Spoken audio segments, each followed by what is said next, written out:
तो माल न्यूट्रिशन या जो कुपोषण है वो हमारा इसी साल ऐड हुआ है एमपीपीएससी के सिलेबस में, इसके पहले नहीं था। Question, opium comes under which category of drugs? जो अफीम है किस श्रेणी की औषधि के अंतर्गत आता है? Next question, in which year was the water pollution and control act enforced? जल प्रदूषण एवं नियंत्रण अधिनियम किस वर्ष लागू किया गया था? Question, in which of the following disease caused by the protozoa? Protozoa के कारण कौन सा रोग होता है? और हेलो एवरीवन, तो आज के सेशन में हम डिस्कस करने वाले एमपीपीएससी यूनिट 7 का सिलेबस एंड साथ में सॉल्व करने वाले हैं कुछ इंपॉर्टेंट पीवाईक्यूज जो लास्ट ईयर्स में पूछे जा चुके हैं। Okay, so let start. Unit 7 है हमारा साइंस एनवायरनमेंट एंड हेल्थ।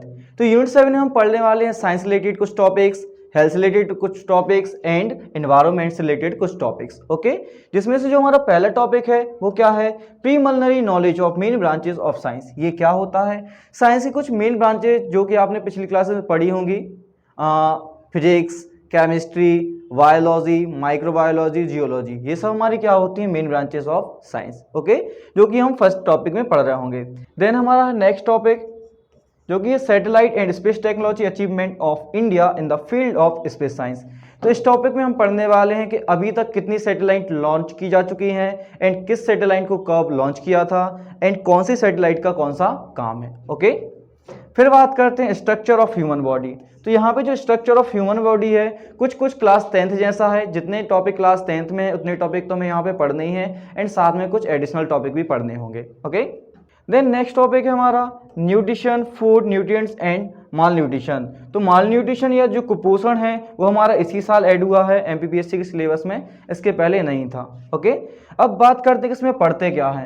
तो इसमें मेनली पढ़ते हैं कौन कौन से विटामिन हमें रिक्वायर्ड होते हैं एंड कौन से विटामिन की कमी से कौन सी बीमारियां होती हैं। ठीक है, फिर बात करते हैं सिक्स्थ टॉपिक की, जो कि क्या है? Genetic disease, sickle cell anaemia, cause, effect, diagnosis and programme. Okay, then हमारा next topic health policy and programmes in infective diseases and its prevention and health indicators. तो इस टॉपिक में हम पढ़ने वाले हैं कि अभी तक कौन कौन सी हेल्थ पॉलिसीज आई हैं, कब आई हैं और किस डिसीज की वजह से आई हैं। ओके, एंड इन पे कितना काम किया गया है। देन बात करते हैं नेक्स्ट टॉपिक की। तो नेक्स्ट टॉपिक हमारा concept of sustainable development and SDGs. तो एसडीजीज का फुल फॉर्म यहाँ पे है सस्टेनेबल डेवलपमेंट गोल्स। ऐसे कौन कौन से गोल्स हैं जो हमें एक अच्छा नेशन या एक अच्छा स्टेट बनाने के लिए रिक्वायर्ड हैं? तो वो कौन कौन से हैं? पहला है नो पॉवर्टी, जीरो हंगर, कोई भूखा ना रहे, ठीक है, गरीबी ना हो, अच्छी हेल्थ सबको, अच्छा एजुकेशन मिले। ये सब हम किस में पढ़ने वाले? हमारे 8 टॉपिक में। उसके बाद बात करें 9 टॉपिक की। तो 9 टॉपिक हमारा क्या है? Environmental factors, biodiversity and ecosystem. ये भी हमारा कुछ 10th के जैसा है कि कौन कौन से सब्सटेंस हमारे बायोडिग्रेडेबल होते हैं, कौन से नॉन डिबायोडिग्रेडेबल होते हैं। ठीक है, इस टाइप से। देन हमारा नेक्स्ट टॉपिक है pollution, natural calamities and management. जिसमें हम क्या पढ़ते हैं कि कितने टाइप्स के पॉल्यूशन होते हैं, उनको कैसे मिनिमाइज किया जा सकता है एंड क्लैमिटीज होती हैं तो कैसे उनसे बचने के लिए पहले हम कुछ उपाय कर सकते हैं। ठीक है, एंड उनका मैनेजमेंट कैसे कर सकते हैं। ठीक है, तो ये था हमारा यूनिट 7 के सिलेबस का एक शॉर्ट डिस्कशन। ओके, अब हम सॉल्व करते हैं कुछ इंपॉर्टेंट पीवाईक्यूज। इसका पहला question, in which organ hydrochloric acid is secreted? हमारे बॉडी के कौन से ऑर्गन से हाइड्रोक्लोरिक एसिड सीक्रेट होता है? ये जो क्वेश्चन है एमपीपीएससी 2021 में आया है। ओके, इसका पहला ऑप्शन देखते हैं इंटेस्टाइन। तो ये सीक्रेट करता है इंटेस्टाइनल जूस। दूसरा ऑप्शन है लीवर सीक्रेट करता है वाइल जूस। तीसरा ऑप्शन है स्टोमक सीक्रेट करता है गैस्ट्रिक जूस, जिसके 3 कंपोनेंट्स होते हैं। पहला कौन सा होता है? HCl hydrochloric acid. दूसरा कौन सा होता है?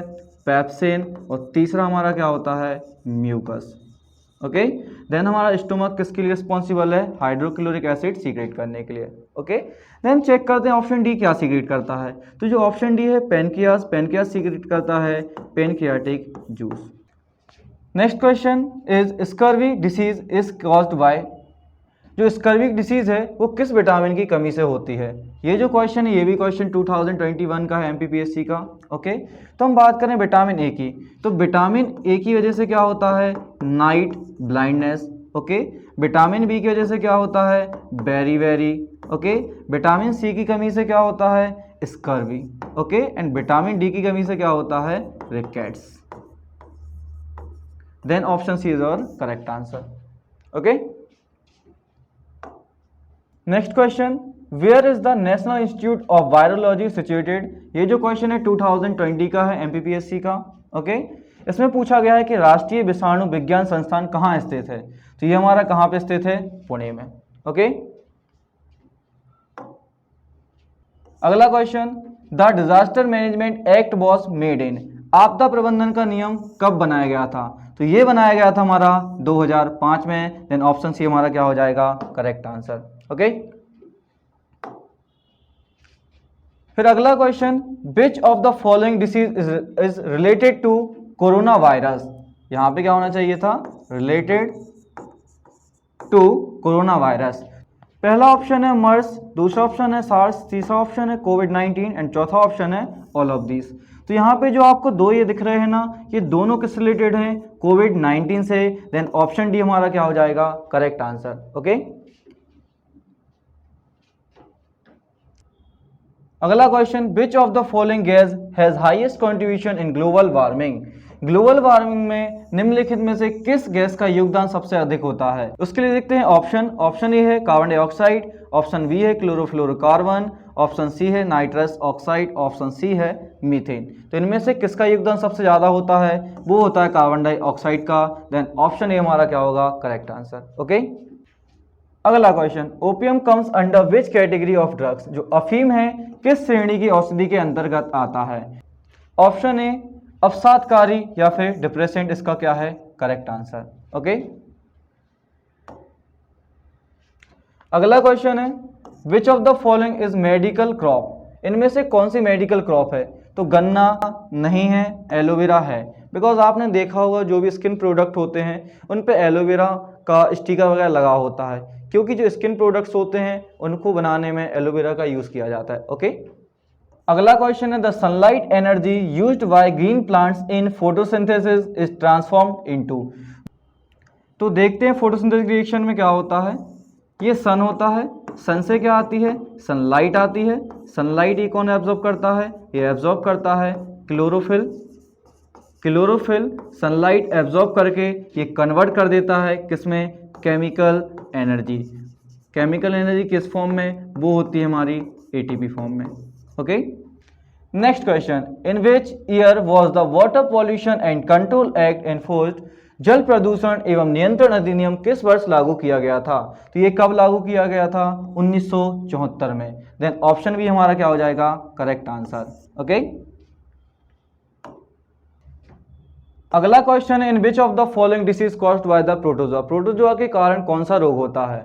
ऑप्शन ए हैजा, option B diphtheria, option C pneumonia, option D malaria. तो इसका करेक्ट आंसर क्या है, मलेरिया। देन ऑप्शन डी हमारा क्या हो जाएगा, करेक्ट आंसर, ओके। अगला question, sound waves travel fastest in. ध्वनि तरंगे सबसे तेज गति से चलती हैं किसमें। ऑप्शन ए ठोस में, ऑप्शन बी द्रव्य में, ऑप्शन सी गैस में, या ऑप्शन डी निर्वात में। तो हमें पता है कि जो हमारा साउंड होता है या साउंड वेव्स होती हैं वो सबसे ज़्यादा तेज किसमें ट्रेवल करती हैं, उस मीडियम में जो सबसे ज़्यादा डेंस होता है।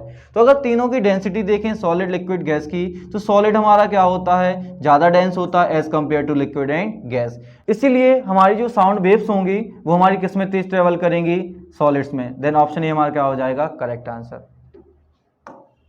अगला question, in human eyes the image of an object is formed on.